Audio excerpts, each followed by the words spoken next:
Derek Chauvin guilty on all 3 counts in the killing of George Floyd. Today was a good day for African Americans. Is it going to change anything?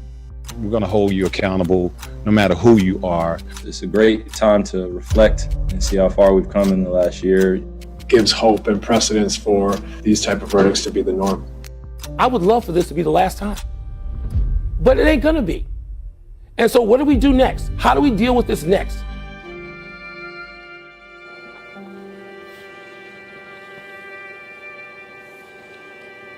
Good morning and welcome into a special edition of First Take. Today we will discuss the verdict that will echo through time, the verdict where the real work begins. Stephen A. Smith, Max Kellerman, I'm Molly Karen Rose. Let's get right into it, gentlemen. Former Minneapolis police officer Derek Chauvin found guilty on all charges in the murder of George Floyd.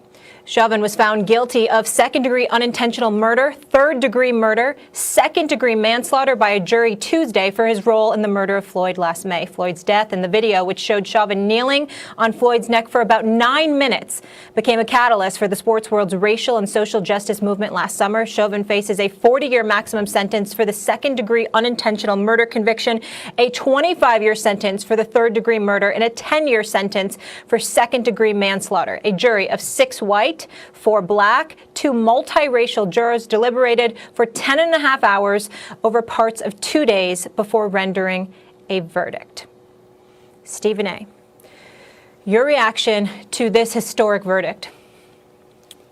Well, first of all, I would like to say that while I understand why people are in a very celebratory mood, I am not one of those people. George Floyd is not coming back. He's dead. He was killed by this officer. He'll never be around his family or his loved ones again. He's not coming home. And so because of that, for me, while I understand why people would be in the streets in Minneapolis and beyond celebrating, I'm just not of that mindset. I do love the fact that the sentences came down, that he was found guilty on all charges. I did love seeing his family celebrate, because my heart goes out to them and what they've had to endure over the last year and what they'll have to endure forever going on with their lives without George Floyd in it, at least physically. So we all know that. And while I'm glad for them because they seemed incredibly happy with what transpired, we also understand what comes along with it for them. So whatever way they feel, they are entitled to whatever emotions that they have. And all of us, I think, easily supports them in that regard. With that being said, I'm paying attention to the particulars, and what I would implore everybody is not to take their eyes off the ball. It's incredibly important that we understand what transpired yesterday. Derek Chauvin was convicted. Unintentional second-degree murder, third-degree murder, manslaughter charges. It says 40, 25, and 10 years respectively. That adds up to 75 years. From my understanding, the sentencing, his time in jail will be served concurrently, not consecutively. So what people out there may not understand, some people may not understand, and for the purposes of my opening comment, Max and Molly, I think it's important to explain to people that may not understand. When you are sentenced and your sentence is to be exercised consecutively, that means every charge is separate. And you have to serve one charge. And then after that, you have to serve time for the other charge. And then after that, you got to serve time for the other charge. When it's concurrent, it's perceived as being one crime. Essentially, you might have been found guilty for the 3 charges, but because they're served concurrently, you only get one. You're only being penalized for one charge. Now, I've read reports, and maybe I'm wrong here, but I was reading one report from the Associated Press. They said obviously the prosecution is going to go for the stiffest penalty imaginable, and the stiffest charge is obviously the second-degree unintentional murder, which carries a 40-year sentence. Well, in the state of Minnesota, doing my research and looking stuff like that up, lo and behold, you hear stuff along the lines that says, okay, well, that basically means the judge will give him 20. You're also in the state of Minnesota, because it's a federal crime, it's not a state crime. Since it's a state crime, not a federal crime, I'm sorry. Okay, not only do you get to 20, but in all likelihood, you only serve 2/3 of that time.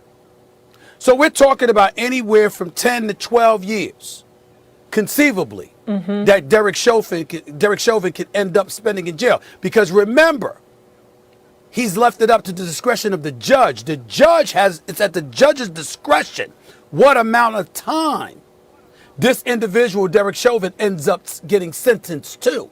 The judge could give him the stiffest penalty imaginable, or he could cut it in half. And ultimately, usually in the state of Minnesota, they say you only serve 2/3 of it. We got dudes that was dealing marijuana that spent more time, more than 10 years in jail.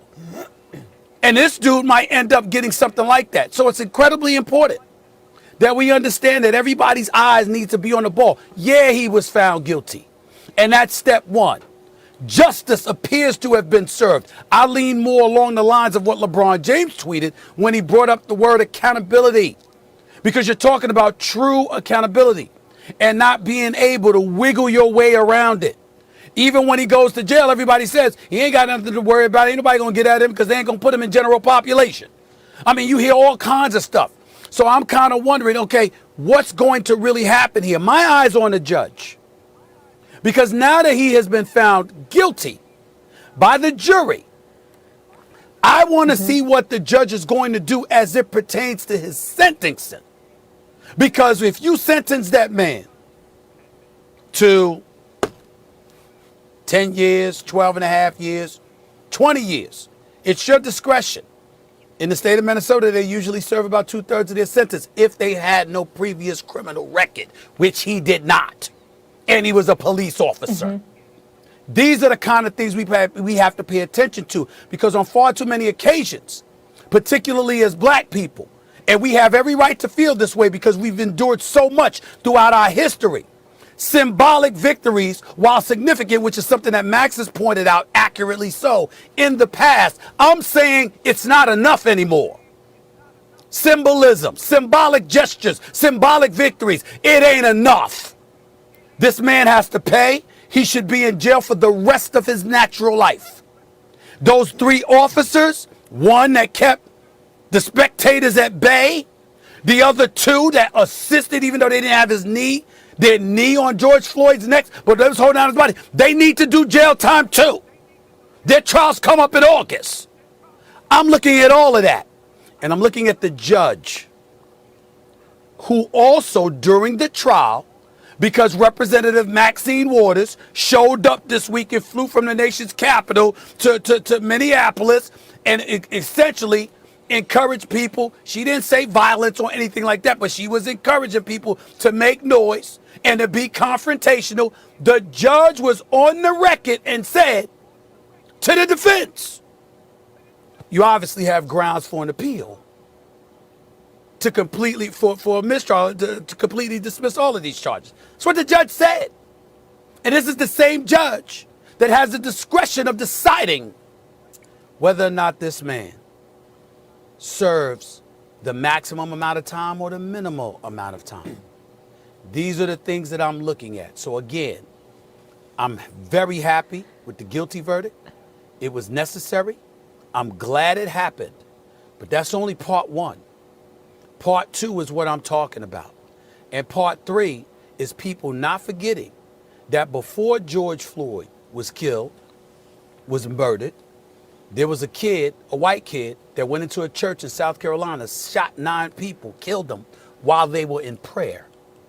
The police, after a nationwide manhunt, got him, stopped him at Burger King for some food before bringing him to jail alive and cuffed.